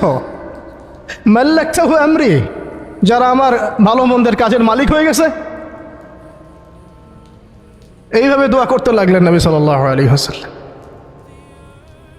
যায়েদ বিন হারিস রাদিয়াল্লাহু আনহু শামিল আছেন এখানে। তারপরে নবীজি বলছেন ইল্লাম তাকুন সাখিতুন আলাই ফালা উবালি, আল্লাহ এত কিছুর পরে যদি তুমি আমার প্রতি অসন্তুষ্ট না হও আমার কিছুই যায় আসে না। আল্লাহ এত কিছু হয়ে গেল, এরপরে যদি তুমি আমার উপর অসন্তুষ্ট না হও অন্তত আমার কিছুই যায় আসে না। আলহামদুলিল্লাহ। ইল্লাম তাকুন সাখিতুন আলাই ফালা উবালি, তুমি যদি আমার উপর আল্লাহ অসন্তুষ্ট না হও, তোমার কাছে আমি ঠিক থাকতে পারি, তোমার কাছে আমার অবস্থান ঠিক থাকে আল্লাহ, ফালা উবালি, আমি এসবের কোনো কিছুর পরোয়া করি না। কিভাবে বুঝবেন এই ভাষার শব্দগুলো? ঠিক এইরকম শব্দেই দোয়া করেছিলেন খুবাইব রাদিয়াল্লাহু আনহু যখন তাকে শুলে চড়ানো হবে, এবং তিনি তখন শুলদণ্ড অনেক কঠিন, জীবন্ত একটা মানুষকে মেরে ফেলা,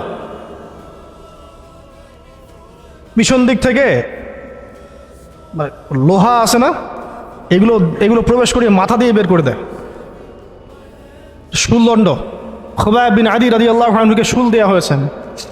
এটা রাজির ঘটনা, সিরাতে পড়বেন, রাজির ঘটনা। ট্র্যাপে ফেলে হত্যা করা হয়েছে।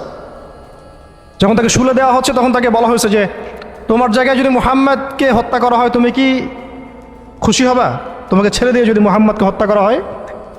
বলছেন যে আমার জায়গায় মুহাম্মদকে হত্যা করা তো দূরের কথা, সাল্লাল্লাহু আলাইহি ওয়াসাল্লাম, তার একটা লোম বাঁকা হোক আমি সেটাও চাই না, সেটাও সহ্য করতে পারবো না।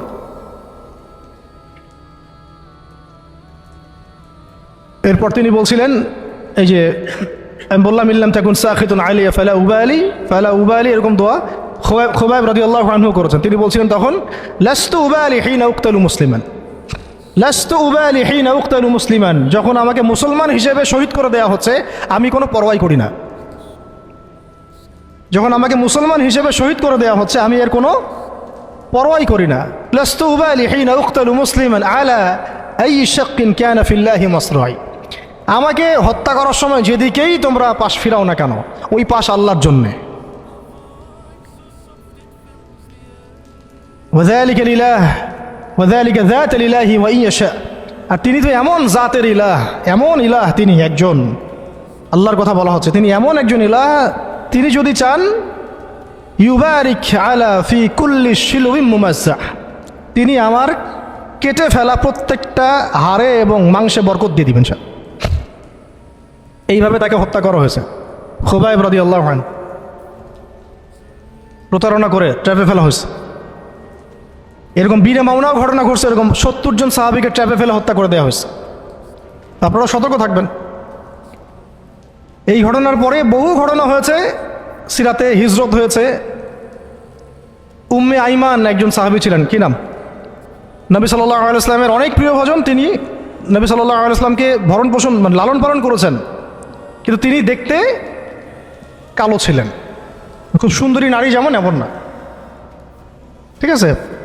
তিনিও ওই দাসের শ্রেণীর মধ্যেই ছিলেন। তাকে তো সবাই সচরাচর বিয়ে করতে চাচ্ছে না। নবী সাল্লাল্লাহু আলাইহি ওয়াসাল্লাম বলেছিলেন একবার যে তোমাদের মধ্যে কেউ আসো জান্নাতের একটা মেয়েকে বিয়ে করবা? তোমাদের মধ্যে কি এমন কেউ আসো যে জান্নাতি একটা মেয়েকে বিয়ে করবা? উম্মে আইমান, হ্যাঁ আমার প্রিয় ভাজন উম্মে আইমান, উনি তো এমন সাহাবী ছিলেন নবী সাল্লাল্লাহু আলাইহি ওয়াসাল্লাম তার সম্মানার্থে চাদরও বিছাই দিছে। উম্মে আইমান, আমি একটু ভুল হইতে পারি জায়গাটা, আপনারা একটু দেখে নিয়েন। তো নবী সাল্লাল্লাহু আলাইহি ওয়াসাল্লাম যখন উম্মে আইমানের কথা বলেছেন তখন অনেকেই দাঁড়ায় নাই বিয়ে করার জন্যে। তো যায়েদ বিন হারেসা রাদিয়াল্লাহু আনহু দাঁড়িয়েছেন, আমি বিয়ে করব।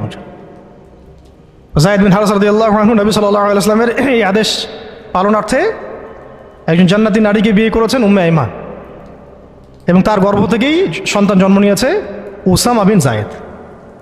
উসামা বিন যায়েদ, ওই যার ব্যাপারে নবীজি শেষে বললেন যে উসামা, ওকে আমি ভালোবাসি, তার বাবাকে আমি ভালোবাসতাম। আরও একটা ঘটনা আছে, উসামা বিন যায়েদ রাদিয়াল্লাহু আনহুকে যখন আবু বকর রাদিয়াল্লাহু আনহু আবার মিশনে পাঠাচ্ছিলেন, কোন মিশনটা যেটা অসমাপ্ত ছিল, নবী সাল্লাল্লাহু আলাইহি ওয়াসাল্লামের ইন্তেকালের সময় ও মিশনটা থেকে তারা ফিরে আসেন। পরে আবু বকর রাদিয়াল্লাহু আনহু আবার এই জায়েশ পাঠান জুরফ নামক জায়গায় রোমানদের এগেনস্টে। তো তখন কিছু কিছু সাহাবী আপত্তি তুলছিলেন। তখন আবু বকর রাদিয়াল্লাহু আনহু বলছিলেন যে সাকিলাত উম্মুকা ইবনুল খাত্তাব, হে ওমর তোমার মা তোমাকে হারায় ফেলুক। ওমর রাদিয়াল্লাহু আনহু বলছিলেন যে একটু ভেবে দেখেন, আরও বড় বড় সাহাবীরা আছেন, আনসারী সাহাবীরা আছেন। তখন আবু বকর রাদিয়াল্লাহু আনহু বলছেন যে ইস্তা'মালাহু রাসূলুল্লাহ, তাকে আল্লাহ রাসূল সাল্লাল্লাহু আলাইহি ওয়াসাল্লাম দায়িত্ব দিয়ে গিয়েছিলেন। ওয়া আনতা তা'মুরুনি আন আনজিহা, আর আনজিহু, আর তুমি আমাকে আদেশ করতেছো যে আমি তাকে স্থলাভিষিক্ত করব? তুমি ফিরে যাও, প্রস্তুতি গ্রহণ করো, সাহাবীদেরকে বলো প্রস্তুতি নিতে, তার ওসামার জায়েশে যাবে।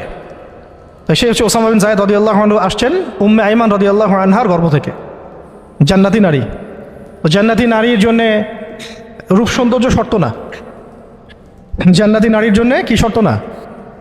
রূপ সৌন্দর্য শর্ত না, তাকওয়া, ঈমান এগুলো শর্ত। এরকম বিয়েও তিনি করেছেন নবী সাল্লাল্লাহু আলাইহি ওয়াসাল্লামের পছন্দ মতো। আবার তিনি জাইনাব বিনতে জাহাশ রাদিয়াল্লাহু আনহাকেও বিয়ে করেছিলেন। জাইনাব বিনতে জাহাশ রাদিয়াল্লাহু আনহাকে বিয়ে করেছিলেন। কিন্তু একটু শেষ করে দিচ্ছি, 5 মিনিট, একটু ধৈর্য ধরেন। জাইনাব বিনতে জাহাশ রাদিয়াল্লাহু আনহাকে তিনি বিয়ে করেছিলেন। এটাও নবী সাল্লাল্লাহু আলাইহি ওয়াসাল্লামেরই তত্ত্বাবধানে হয়েছিল। নবী সাল্লাল্লাহু আলাইহি ওয়াসাল্লাম জাইনাব বিনতে জাহাশ রাদিয়াল্লাহু আনহাকে বলেছিলেন যে জায়েদকে বিয়ে করো, জায়েদ আমার অনেক প্রিয় ভাজন। আর জাইনাব বিনতে জাহাশ রাদিয়াল্লাহু আনহা আল্লাহর নবীর ফুফাতো বোন ছিলেন, যে বোনকে বিয়ে দিয়েছেন যায়েদ বিন হারেসা রাদিয়াল্লাহু আনহুর সাথে। কিন্তু দাম্পত্য জীবনে মানে স্টেবিলিটি ছিল না, দাম্পত্য জীবনে একদম নির্ঝঞ্ঝাট ছিল না জীবনটা, একটু সমস্যা হচ্ছিল। কারণ যায়েদ রাদিয়াল্লাহু আনহু গোত্রগতভাবে কি ছিলেন? দাস। আরবের ট্রেডিশন অনুযায়ী বলছি আর কি, গোত্রগতভাবে নিচু গোত্রের ওই সেন্সে আর কি, আমরা ইসলামের সেন্সে কথা বলছি না, আরবের ওই যে প্রচলিত যে একটা প্রথা ছিল ওই সেন্সে। আর জাইনাব বিনতে জাহাশ রাদিয়াল্লাহু আনহা উচ্চ বংশের, আন্ডারস্ট্যান্ডিংয়ে একটু প্রবলেম হতে পারে, হচ্ছিল এটা। ভুলেও কখনো কোনো সাহাবী সম্পর্কে সমালোচনা করবেন না, এটা আমাদের আহলুস সুন্নাহ ওয়াল জামাআর আকীদা উসুল নয়। কোনো সাহাবী সম্পর্কে না, সাহাবীদের মধ্যে যা হয় হয়ে যাক, যুদ্ধও যদি হয়ে যায় তবুও সমালোচনা করা যাবে না, এই আকীদা যেন ঠিক থাকে। যারাই সাহাবীদের সমালোচনা করে তারা আহলুস সুন্নাহ ওয়াল জামাআতের আকীদা থেকে সরে গেছে। তো এখানে সাহাবীদের কোনো সমালোচনার সুযোগ নাই, কিন্তু দাম্পত্য জীবনে মনোমালিন্য হচ্ছিল, এটা খুব স্বাভাবিক বিষয়। বহু সাহাবীর জীবনে এমন অনেক ঘটনাই ঘটেছে, একাধিক বিয়ে, একাধিক তালাক, একাধিক অনেক কিছু হয়েছে। মানুষ হতে পারে, কখনো ভ্যালিড কারণ থাকতে পারে, কখনো মানুষ শয়তানের প্ররোচনা থাকতে পারে, কখনো জিন শয়তানের প্ররোচনা থাকতে পারে, কখনো আরও অন্য কিছু হতে পারে। তো যাই হোক, এখন তালাক হয়ে গেছে। যায়েদ বিন হারেসা রাদিয়াল্লাহু আনহু জাইনাব বিনতে জাহাশ রাদিয়াল্লাহু আনহাকে তালাক দিয়ে দিয়েছে। এরপরে নবী সাল্লাল্লাহু আলাইহি ওয়াসাল্লাম বিয়ে করেছেন জাইনাব বিনতে জাহাশ রাদিয়াল্লাহু আনহাকে। এইটা নিয়ে আরবের মধ্যে একটু কথা ছড়াছড়ি হচ্ছিল যে পালক পুত্রের স্ত্রীকে বিয়ে করেছে। আরবের মানুষ এটা নিয়ে কানাঘোষা করছিল। তখন আল্লাহ রাব্বুল আলামিন আয়াত নাজিল করেছিলেন, সূরা আহজাবের মধ্যে আছে, মুহাম্মদ সাল্লাল্লাহু আলাইহি ওয়াসাল্লাম তোমাদের মধ্যে কোনো পুরুষের পিতা নন। মা কানা মুহাম্মাদুন আবা আহাদিম মির রিজালিকুম ওয়ালাকিন রাসূলুল্লাহি ওয়া খাতামান নাবিয়্যিন। আর এই সূরার মধ্যেই মনে হয় 37 নম্বর আয়াতে, 36 বা 37 নম্বর আয়াতের দিকে যায়েদ রাদিয়াল্লাহু আনহুর এই ঘটনা আছে। যখন যায়েদ তালাক দিল, তুমি চক্ষু লজ্জা করলে, মানুষকে লজ্জা করলে, কিন্তু আল্লাহ রাব্বুল আলামিন বিধানদাতা, তিনি বিধান দিলেন যে পালক পুত্রের বিষয়টা আরবরা যেভাবে ডিল করে সেটা আল্লাহ রাব্বুল আলামিনের ওহী নয় বা আল্লাহ পাকের বিধান নয়। বিস্তারিত পড়তে পারবেন। তো এটাও একটা ঘটনা ঘটে গিয়েছিল। এরপর শেষ কথা হলো, শেষ যেটা পয়েন্ট সেটা হচ্ছে এরপরে অষ্টম হিজরতের অষ্টম বছর একটা বিশাল ঘটনা ঘটে গেল যে একজন সাহাবী, তার নাম হারিস বিন উমাইয়া। নাম কি? হারিস বিন উমাইয়া। তাকে নবী সাল্লাল্লাহু আলাইহি ওয়াসাল্লাম চিঠি দিয়েছেন, একটা চিঠি দিয়ে, শেষ অংশ, চিঠি দিয়ে তিনি পাঠিয়েছেন, যাও গাসসান নামক জায়গায় যাও। কোথায়? গাসসান। এটা জর্ডান আছে না, জর্ডান, এই জর্ডানের একটা জায়গা হলো গাসসান। এই গাসসান নামক জায়গায় যাও, সেখানে একজন গভর্নর আছে, তার নাম সুরাহাবিল। কি নাম? তাকে পত্রটা দিবা, দিয়ে ইসলাম কবুল করতে বলবা। তো হারিস বিন উমাইয়া রাদিয়াল্লাহু আনহু গিয়েছেন। এবার এরা এত বেশি উদ্ধত ছিল, সাহাবীকে ধরে হত্যা করে দিয়েছে। নাউজুবিল্লাহ। তিনি কিন্তু রাষ্ট্রদূতকে হত্যা করা জঘন্য অপরাধ, এমনিতেই অপরাধ, তার মধ্যে রাসূলের রাষ্ট্রদূত সাহাবী, তিনি, তাকে এভাবে হত্যা করে দেওয়া হলো। কয়জন সাহাবীকে হত্যা করলো? কয়জন? এর আগে আমি একটা ঘটনা বলছিলাম না, বনু কাইনুকার ঘটনা। একজন নারী সাহাবীকে টিজ করেছিল, আরেকজন সাহাবী প্রতিবাদ করেছিলেন, সেই সাহাবীকে মেরে ফেলা হয়, হত্যা করা হয়, শহীদ করা হয়। নবী সাল্লাল্লাহু আলাইহি ওয়াসাল্লাম পুরা বনু কাইনুকার সাথে যুদ্ধ করেছেন। এখানেও দেখেন একজন সাহাবী হারিস বিন উমাইয়া রাদিয়াল্লাহু আনহুকে হত্যা করা হলো। এবার নবী সাল্লাল্লাহু আলাইহি ওয়াসাল্লাম 3000 সেনাবাহিনী গঠন করলেন। কত হাজার? আচ্ছা, এখন শুনেন, আমি একটা দলিল দিতে চাইলাম যে দেখেন, সারা বিশ্বে চায়নার কথা বলেন, সিরিয়ার কথা বলেন, রোহিঙ্গাদের কথা বলেন, আরাকানের কথা বলেন, আপনি কাশ্মীরের কথা বলেন, আফগানের কথা বলেন, তারপরে এই যে আফ্রিকার কন্টিনেন্টের কথা বলেন, আফ্রিকা, মালি, নাইজেরিয়া, সোমালিয়া, আর মধ্যপ্রাচ্যের কথা আর কী বলবো, Yemen, Libya, Jordan, Lebanon, Palestine, Gaza, এই সারা বিশ্বে যত মুসলমান আছে তাদের মধ্যে কত লক্ষ মুসলমানকে হত্যা করার পরেও এই সিদ্ধান্ত এখন উম্মাগতভাবে আমরা নিতে পারি নাই, যেটা নবী সাল্লাল্লাহু আলাইহি ওয়াসাল্লাম বনু কাইনুকার এগেনস্টে নিয়েছিলেন আর এই রোমানদের এগেনস্টে নিয়েছিলেন। একজন নারী সাহাবীকে শ্লীলতাহানি করা, আর একজন সাহাবী তাকে বাঁচাতে এসে তার পক্ষে প্রতিবাদ করায় তাকে হত্যা করা, এবং নবী সাল্লাল্লাহু আলাইহি ওয়াসাল্লাম পুরা বনু কাইনুকাকে উচ্ছেদ করলেন। এখানে সুরাহবিল কি করেছে? একজন সাহাবীকে হত্যা করেছে, রাষ্ট্রদূত হারিস বিন উমাইয়া। নবী সাল্লাল্লাহু আলাইহি ওয়াসাল্লাম 3000 সৈন্য পাঠিয়ে দিচ্ছেন। আর এখন উম্মার দিকে তাকান, যে রাষ্ট্রগুলোর কথা আমি বললাম, আমাদের সহ সব জায়গায়, আমাদেরটা অন্যভাবে ডিল করি আমরা, বাইরের সব রাষ্ট্রগুলো, এই রাষ্ট্রগুলোতে কত হাজার সৈন্য না, কত হাজার নিরপরাধ মুসলিমকে হত্যা করা হয়েছে। সংখ্যাটা কি হাজারে না লাখে? কত হাজার বা লাখ বাচ্চাদেরকে হত্যা করা হয়েছে, কত হাজার বা লাখ মা বোনদেরকে হত্যা এবং ধর্ষণ করা হয়েছে। তারপরে উম্মাগতভাবে আমরা এখন এই সিদ্ধান্তে আসতে পারি নাই, যে সিদ্ধান্ত নবী সাল্লাল্লাহু আলাইহি ওয়াসাল্লাম তাৎক্ষণিক নিয়ে ফেললেন। আমার রাষ্ট্রদূতকে হত্যা করেছে, 3000 সৈন্য রেডি, এবং তারা কিন্তু সুপার পাওয়ার। রোমানরা তখন কি সুপার পাওয়ার, এটা দেখারও সময় নাই যে তার কাছে কি অস্ত্র আছে, তাদের ক্ষমতা কতটুকু, তাদের কাছে কি আছে, তাদের সৈন্য সংখ্যা কত, আয়তন সংখ্যা কত, ওদের অর্থনীতি কত সমৃদ্ধ, কোনো কিছুর পরোয়া সাহাবায়ে কেরাম করেন নাই। 3000 সৈন্য রেডি করে এই বাহিনীর পতাকা হাতে তুলে দিলেন সাহাবী যায়েদ ইবনে হারেসা রাদিয়াল্লাহু আনহুর হাতে। কার হাতে? চিন্তা করেন, তায়েফের সাথী, রাসূল সাল্লাল্লাহু আলাইহি ওয়াসাল্লাম প্রিয় ভাজন, তায়েফের সাথী, জান্নাতি নারীকে বিয়ে করেছেন,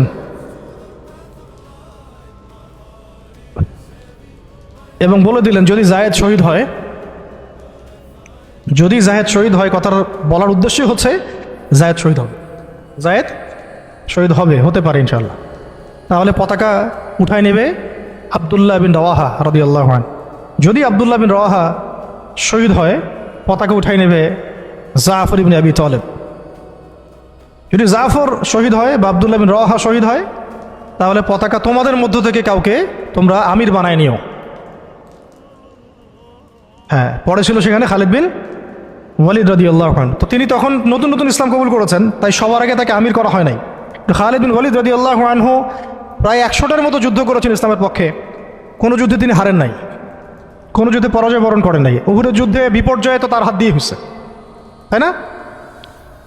তো তিনি যুদ্ধ কৌশলে অনেক পারদর্শী, খালিদ বিন ওয়ালিদ রাদিয়াল্লাহু আনহু। এখানে আমরা ফোকাস করতেছি একজন সাহাবীর দিকে, বাকি অন্য ঘটনা ইনশাল্লাহ অন্যদিন হবে, আজকে শেষ করে দিচ্ছি। যায়েদ ইবনে হারেসা রাদিয়াল্লাহু আনহুর হাতে পতাকা দেওয়া হলো।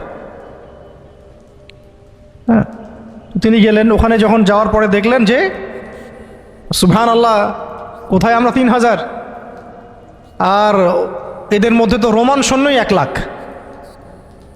রোমান সৈন্য হচ্ছে 1 লাখ সৈন্য, এটা কোনো যুদ্ধ হয় নাকি? 1 লাখ সৈন্য একদিকে 3000 সৈন্য দাঁড়ায় আছে, এটা কোনো যুদ্ধ হয় কখনো? এই যুদ্ধ, এইরকম সৈন্য সংখ্যা থাকলে, এরকম কুওয়াতের ব্যাপার থাকলে, কোনো স্কলারশিপ অফ ইসলামও এখন বলবে না যে ওদের সাথে যুদ্ধ করা জায়েজ। কোনো আলেমও মনে হয় ভুলেও ফতোয়া দিবে না যে তাদের সাথে যুদ্ধ করা জায়েজ হতে পারে। তোমরা কি পাগল হয়েছো? তাদের সাথে যুদ্ধ করতে যাও, ওদের 1 লাখ, তোমাদের 3000। মনে তো হয় কেউই হয়তো এই ফতোয়াটা দিবে না, যেটা এটা হতেও পারে। ইসরায়েলের এত পাওয়ার, তোমরা কিসের জন্য হামাসের পক্ষে কথা বলো? আমেরিকা এত বড় সুপার পাওয়ার, তালেবানরা পারবে ওদের সাথে? এরকমই তো কথা চলতেছে সবে, না? বাংলাদেশের মুসলমান, পাকিস্তানের মুসলমান, আফগানের মুসলমানদের কি আছে? ভারতের এত বড় বড় পারমাণবিক অস্ত্র আছে। ভাবটা তো এইরকমই না? এবং এগুলোকে হিসাব কিতাব করে অনেকেই, অনেক কাফেররা বলে বলুক, মানে ফাসেকরা বলে বলুক, মোরতাদরা বা রামবাম প্রগতিশীল, এরা তো যা ইচ্ছা তাই বলেই, ওদের কথা আমরা কখনো দেখিও না।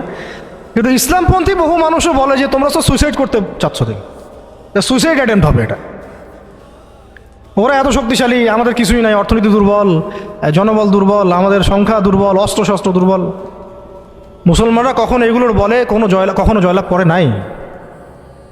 মুসলমানরা জয়লাভ করেছে সবসময় ইমানের বলেই। এটা ছিল মূল হাতিয়ার। তারপরে যুগের প্রয়োজনে আধুনিকতার প্রয়োজন আছে, সেটা ইমান বিবর্জিত না, ইমানটা সবার আগে।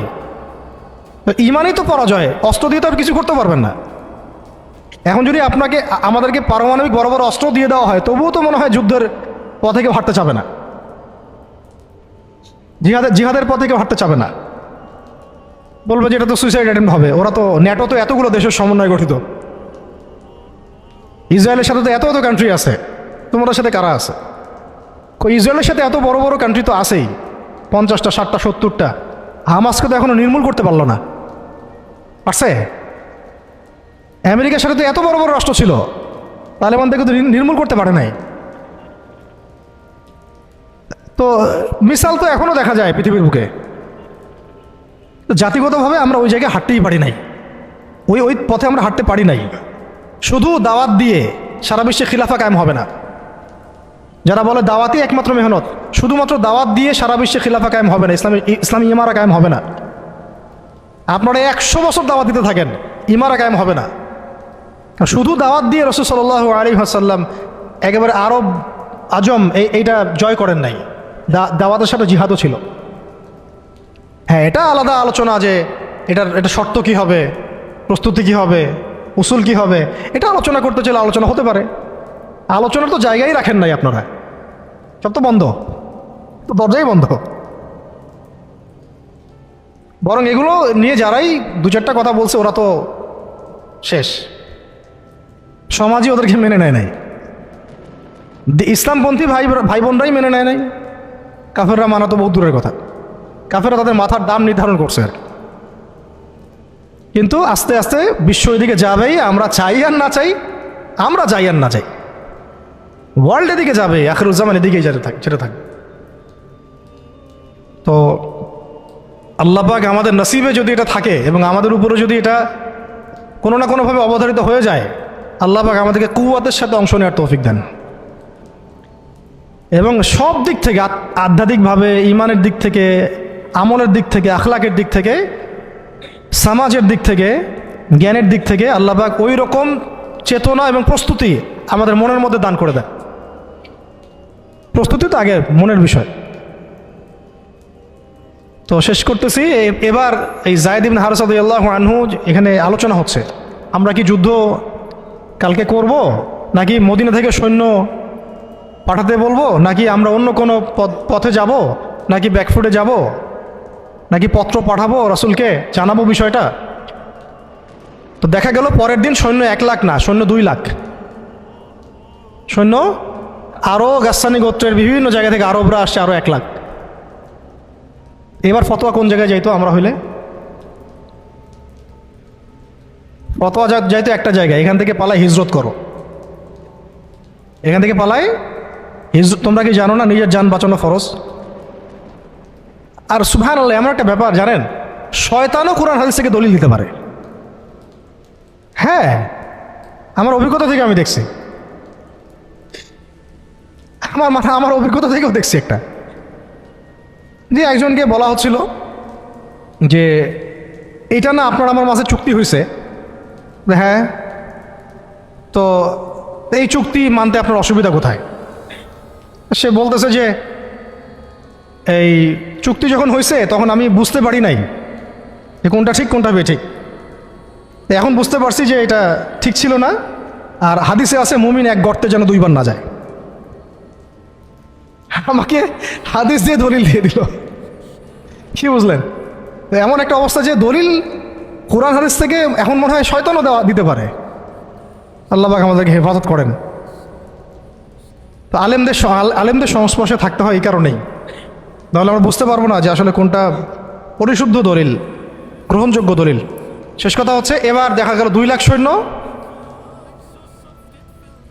এখানে আলোচনা হচ্ছে যুদ্ধ হবে কি হবে না। একজন সাহাবী আব্দুল্লাহ বিন রওয়াহা, যিনি কমান্ডার ছিলেন পরে, তিনি বললেন যে তিনি এমন একটা জ্বালাময়ী বক্তব্য দিলেন, ওই বক্তব্য শুনে সাহাবায়ে কেরাম একদম ডিটারমাইন্ড হয়ে গেলেন যে কালকে যুদ্ধ হবে।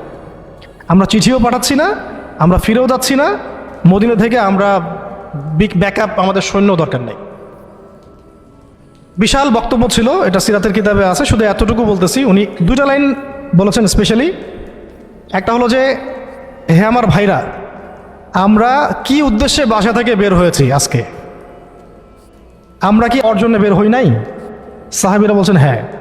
যদি আমরা কালকে যুদ্ধ করি এবং শহীদ হই, তাহলে আমরা জান্নাতে হুরিন আইনদের সাথে আমাদের মঞ্জিল, আমাদের বাসস্থান ইনশাআল্লাহ অবধারিত হয়ে যাবে। আর যদি আমরা গাজী হই, তাহলে আমরা সারা জীবন আল্লাহর কাছে সম্মানিত থাকব। আর যদি আমাদের দেহকে কেটে দ্বিখণ্ডিত করে ফেলা হয়, তো এটার জন্যই তো আমরা বাসা থেকে বের হয়েছি। এরকম কয়েকটা কথা উনি বললেন, অল্প কথা। কোনো সাহাবী আর দ্বিতীয় কোনো বাক্য ব্যয় করলেন না। ঠিক আছে, কালকে যুদ্ধ হবে। এমন রক্তক্ষয়ী যুদ্ধ হয়েছে এই 2 লাখের এগেনস্টে 3000 নিয়ে। সৈন্যদেরকে এমনভাবে বিন্যাস করেছেন সাহাবায়ে কেরাম যে ওদের চোখে মনে হচ্ছিল যে মুসলিমরা অনেক। খালিদ বিন ওয়ালিদ রাদিয়াল্লাহু আনহু বলছেন যে ওই দিন শুধু আমার হাতেই 9টা তরোয়াল ভেঙে গেছে। মানে কাফেরদেরকে মারতে মারতে মারতে মারতে এমন একটা অবস্থা হয়েছে আমার 9টা তরোয়াল ভেঙেই গেছে। তাহলে কতজন কাফেরকে তিনি জাহান্নামে পাঠাইছেন সেটা আপনারা চিন্তা করেন। শেষে ছোট নাকি একটা ইয়েমেনের চাকু ছিল, ওই ছোট একটা চাকু দিয়ে আমি যুদ্ধ করছি। এটা বলছেন কে? খালিদ বিন ওয়ালিদ রাদিয়াল্লাহু আনহু। প্রথমে পতাকা যায়েদ বিন হারেসা রাদিয়াল্লাহু আনহু হাতে ছিল। ওনার ঘোড়া উনি ছুটিয়েছেন, শত্রু বাহিনীর যে এই সারিগুলো, কাতারগুলো, এটাকে ভেদ করে সামনে চলে গেছেন। তার যতগুলো আঘাত সবগুলো দেহের সামনের দিকে বেশি, পিছনের দিকে নাই। মানে পিছন থেকে আক্রমণ করতে তাকে পারতেছে না। আর যে মানুষ তায়েফের বুকে পাথর নিয়ে এখানে আসছেন, যে মানুষের জীবনে এত চড়াই উতরাই চলে গেছে, এবং যে মানুষ তার প্রিয়তমাকেও ছাড়তে হলো, সেই মানুষের জন্য শাহাদাতের চেয়ে সৌভাগ্যের আর কি হতে পারে, আর কাঙ্ক্ষিত আর কি হতে পারে? দুনিয়া তো তার দেখা শেষ। তিনি তো এখন চাচ্ছেন জান্নাতে যেতে। এই মাঠ থেকে যেন তিনি ফিরতেই চাচ্ছেন না। আর যেহেতু নবী সাল্লাল্লাহু আলাইহি ওয়াসাল্লাম বলেছেন যদি যায়েদ শহীদ হয় তাহলে তুমি পতাকা নিও, তো তিনি তো জানেন তিনি আর ফিরবেন না। আর কোনো সাহাবী ফেরার জন্য কখনো ময়দানে যান নাই। তো তিনি সেখানে শহীদ হয়ে যান। তার গায়ে প্রায় 50টা আঘাতের চিহ্ন ছিল। দূর থেকে একটা বর্ষাও কিন্তু খুব কঠিন বিষয়। একটা লোহার বর্ষা গায়ের ভিতর ঢুকে যাওয়া এত চারটাখানি কথা না, এর চেয়ে তো বুলেট লাগাও সহজ মনে হয়। একটা বর্ষা ঢুকে যাওয়া আর সেই অবস্থায় জান চলে যাওয়া, এইভাবে তার শাহাদত হলো। যায়েদ বিন হারেসা রাদিয়াল্লাহু আনহুর নাম ইতিহাসে অমর হয়ে থাকলো। এরপরে পতাকা হাতে নেন আব্দুল্লাহ বিন রওয়াহা রাদিয়াল্লাহু আনহু। তার ব্যাপারে ইনশাআল্লাহ আরেকদিন কথা হবে। তিনি তো নিজের মনে ঘোড়ার পা কেটে ফেলছেন। তিনি এবং জাফর ইবনে আবি তালিব রাদিয়াল্লাহু আনহু, তারা ঘোড়ার পা কেটে ফেলছেন যাতে ঘোড়ায় চড়ে পালিয়ে যাওয়ার কোনো সুযোগ চিন্তাও মাথায় না আসে। এবং তিনি একটা কবিতা আবৃত্তি করেছিলেন। আব্দুল্লাহ বিন রওয়াহা রাদিয়াল্লাহু আনহু অনেক বড় মাপের কবি ছিলেন, এত সুন্দর লিখতে পারতেন, কবিতা আবৃত্তি করতে পারতেন, বলতে পারতেন। এটা অনন্য ছিল তার কাছে। খন্দকের দিন তিনি কবিতা আবৃত্তি করছিলেন, আল্লাহুম্মা লাউলা আনতা মাহতাদাইনা ওয়ালা তাসাদদাকনা ওয়ালা সাল্লাইনা, এরকম করে কবিতা আবৃত্তি করছিলেন। নাহনু আল্লাযী বায়উ মুহাম্মাদা আলাল জিহাদি মা বাকিনা আবাদা। আরবি কবিতাগুলো সুবহানাল্লাহ এত সুন্দর। তো তিনি কবিতা আবৃত্তি করতে করতে, যুদ্ধ করতে করতে শহীদ হয়েছেন আব্দুল্লাহ বিন রওয়াহা রাদিয়াল্লাহু আনহু। এরপরে জাফর রাদিয়াল্লাহু আনহু পতাকা নেন এবং যে হাতে পতাকা নিয়েছেন সে হাতটা কেটে পড়ে গেছে, একজনকে আঘাত করছে রোমান সৈন্যদের মধ্যে। রোমানরা অনেক প্রশিক্ষিত ছিল, তার মধ্যে 2 লাখ নিয়ে আসছে, মানে একজন সাহাবীর চারপাশে কতজন ঘিরে ফেলছে এটা তো ঠিক নাই। এইগুলো আমরা কি দেখি গণতান্ত্রিক মারামারি, এগুলো তো কিছু না। ওটা তো সম্মুখ সমরের ব্যাটল ফিল্ড ছিল,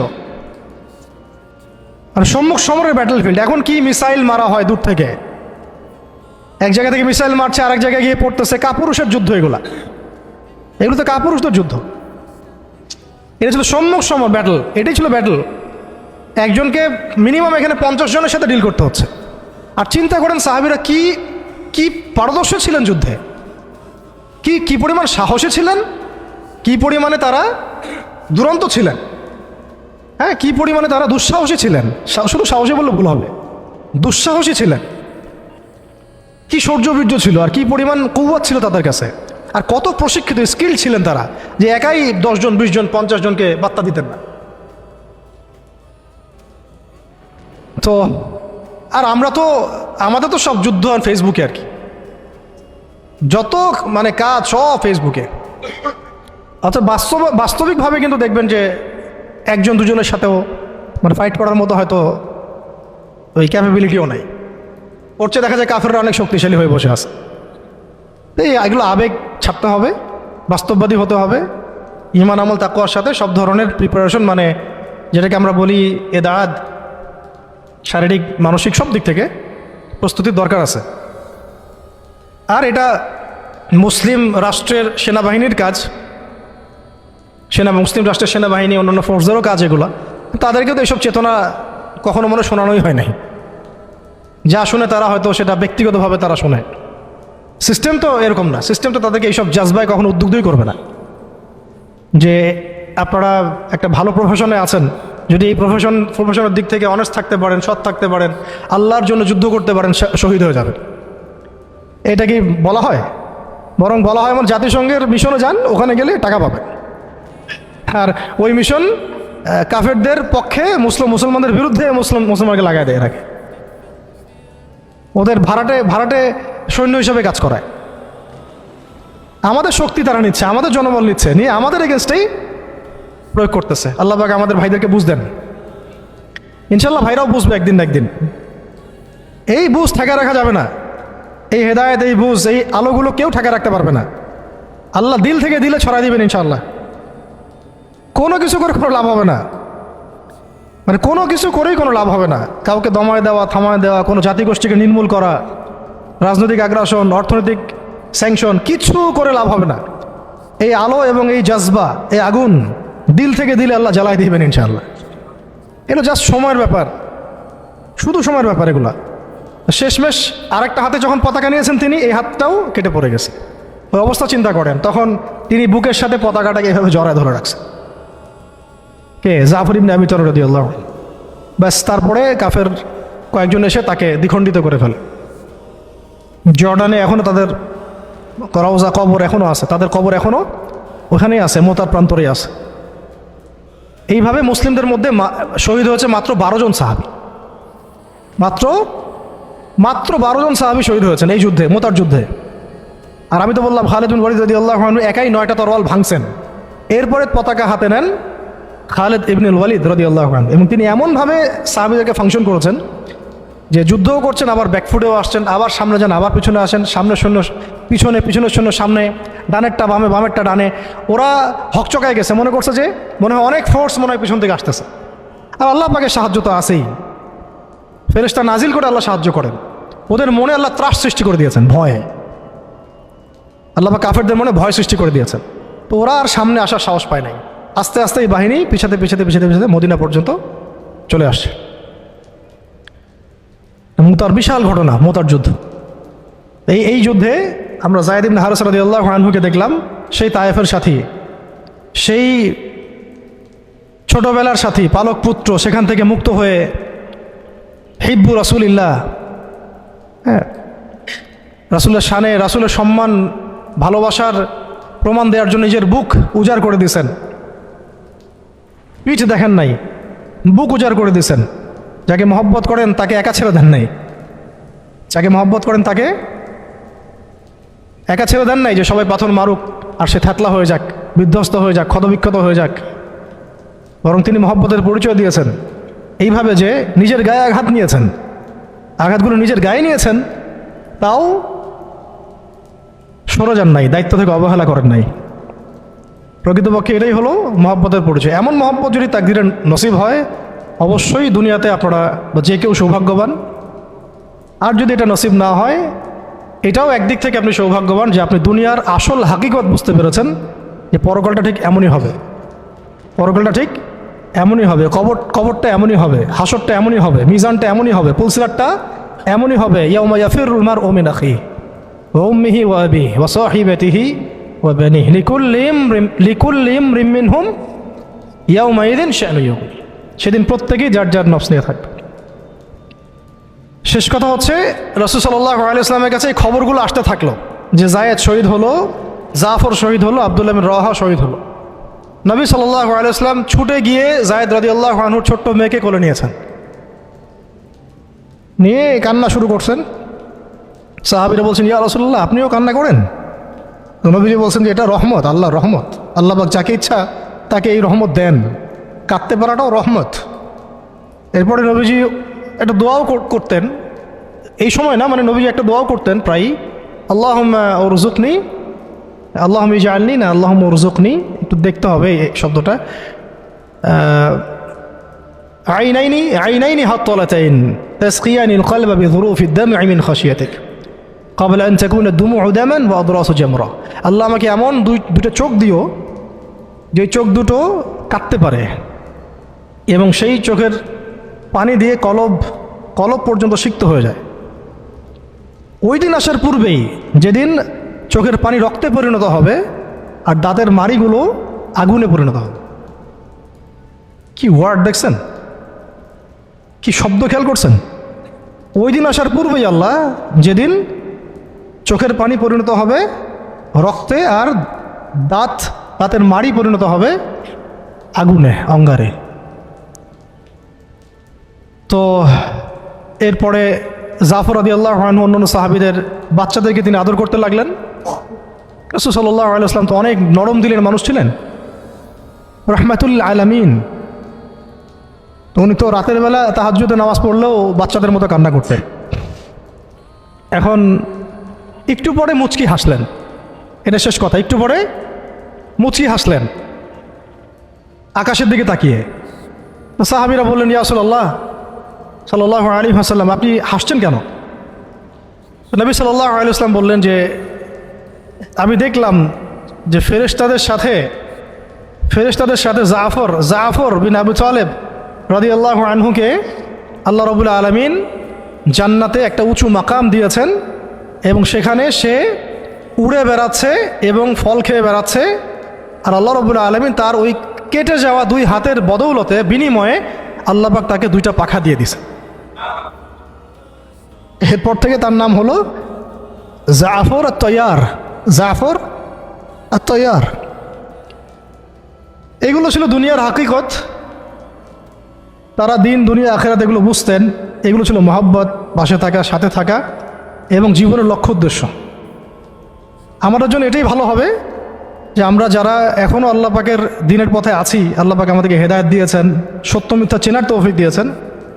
আর কাল বিলম্ব না করে আল্লাহর দিনের দিকে ফিরে আসা, তওবা করা, ইস্তেগফার করা, নিজের জীবনকে গুছিয়ে নেওয়া, একদম যা প্রস্তুতি দরকার সব ধরনের প্রস্তুতি গ্রহণ করা, পড়াশোনা, আখলাক, ওলামা ইকরামের সোহবত, হ্যাঁ, অর্থনৈতিক প্রিপারেশন, পারিবারিক বলেন, ইত্যাদি ইত্যাদি, শারীরিক জামাবদ্ধ দাওয়াত, তাবলীগ, মেহনত এবং জিহাদের জজবাও রাখা, এবং সামনের দিনগুলোর ব্যাপারে সতর্কও থাকা, আশাবাদীও থাকা এবং দোয়া বেশি বেশি করতে থাকা।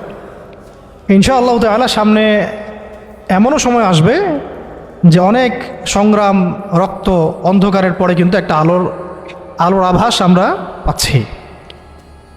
আমরা কিন্তু একটা আলোর আভাসও পাচ্ছি এবং এই আলো, এই জজবা, এই আগুন আস্তে আস্তে আল্লাহ পাক পুরো জাতির কলব থেকে কলবে ছড়াই দিবেন ইনশাআল্লাহ। আর আমাদের বহু ল্যাকিংস আছে, আমাদের প্রচুর ল্যাকিংস আছে। হ্যাঁ, পড়াশোনার গ্যাপস আছে, ইমানের, আখলাকের, আমলের সমস্ত দিক থেকে অনেক গ্যাপস আছে না? এই গ্যাপসগুলো আল্লাহ পূরণ করে দিতে পারেন মুহূর্তেই। এই গ্যাপসগুলো আল্লাহ পাক দোয়ায় পূরণ করে দিতে পারেন, ইস্তেগফারে পূরণ করে দিতে পারেন। আল্লাহ কবুল করলে আল্লাহ পাক সব কিছুর ব্যবস্থা করে দিতে পারেন। আমাদের সেই খালেস নিয়াত রাখতে হবে, সেই জাজবাও থাকতে হবে এবং দোয়ার সাথে চেষ্টাও থাকতে হবে, দোয়ার সাথে চেষ্টাও থাকতে হবে এবং অবশ্যই সবর করতে হবে। একদিনে কোনো কিছু হাসিল হবে না। সামনে যত বাধা বিপত্তি আসুক, বাঁচি মরি কি হয় না হয়, যত রকম বাধা বিপত্তি আসুক না কেন, লক্ষ্য থেকে সরে যাওয়া যাবে না। নিজেকেও হাঁটতে হবে, নিজের ওই সাথী ভাইদেরকে নিয়েও হাঁটতে হবে। এবং আমরা চাই এখন যায়েদ ইবনে হারেসা রাদিয়াল্লাহু আনহুর মতো এমন মানুষ, এমন প্রিয়জন, এমন কাছের মানুষ যারা নিজের বুকে পাথর নিবে কিন্তু মহব্বতের মানুষের গায়ে পাথর লাগতে দিবে না, প্রকৃত ভালোবাসার নিদর্শন দিবে আর কি।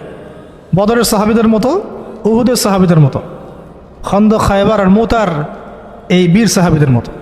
তাদের হাতে ইতিহাস রচিত হয়েছে, যে ইতিহাসের এখন আমরা একটা অংশ হয়ে আছি, যে ইতিহাসের গল্প আমরা এখন শুনছি।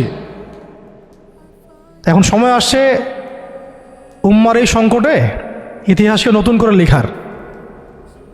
ইতিহাস লিখতে হলে সেরকম কবুলিয়াত হাসিল করতে হবে। আল্লাহ পাক যেন সবাইকে সেই কবুলিয়াত হাসিল করার তৌফিক দেন এবং আমরা আমাদের সমস্ত অপারগতা, সমস্ত গুনাহ, আমাদের যত ল্যাকিংস আছে সব আল্লাহর কাছে পেশ করছি। আল্লাহ পাক আমাদের সমস্ত ত্রুটিগুলো যেন সংশোধন করে দেন, সমস্ত গ্যাপসগুলো ফুলফিল করে দেন, যত গুনাহ আল্লাহ মাফ করে দেন এবং যেভাবে চললে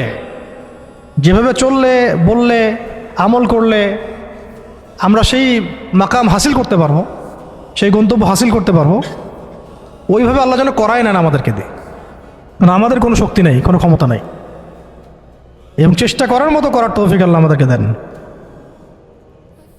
আল্লাহ পাক আমাদের সব দিনী ভাইদেরকে, বোনদেরকে এবং আমাদের উম্মায় যারা কাজ করতেছেন যে ব্যানারই হোক, আমরা সব ভাইদের ব্যাপারে শুভাকাঙ্ক্ষী থাকব।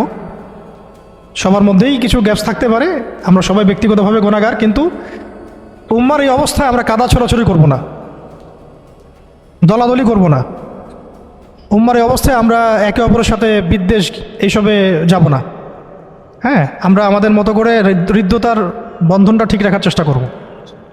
আর হক আর বাতিল আল্লাহ পাক জানেন, আল্লাহ পাক হকপন্থীদেরকে বিজয় দেবেন ইনশাআল্লাহ। ঠিক আছে? আর লৌকিকতা থেকে বেঁচে থাকতে হবে। লৌকিকতা, লোক দেখানো বিষয়, এই অনলাইন অ্যাক্টিভিজম, অনলাইনের যে আসক্তি, হ্যাঁ, এইটাকে এই ইলিউশনের একটা জগৎকে বাস্তব মনে করা, এই সব বিষয়গুলো থেকে ফারেক থাকা, মাঠ পর্যায়ে কাজ করতে হবে। মাঠ পর্যায়ে যে ভাইরা কাজ করতেছেন তাদের সাথে থাকা দরকার আছে এবং আমাদের যে মুসলিম ভাইরাই কাজ করতেছেন সবার হাত শক্তিশালী করার দরকার আছে। ঠিক আছে? আল্লাহ পাক আমাদের সবাইকে সাহাবীদের মতো কবুল করেন। আল্লাহ পাক আমাদের সবাইকে সাহাবায়ে কেরামের সেই আকীদা, আমল, মানহাজ এবং সেই তরিকা মোতাবেক চলার তৌফিক দান করেন।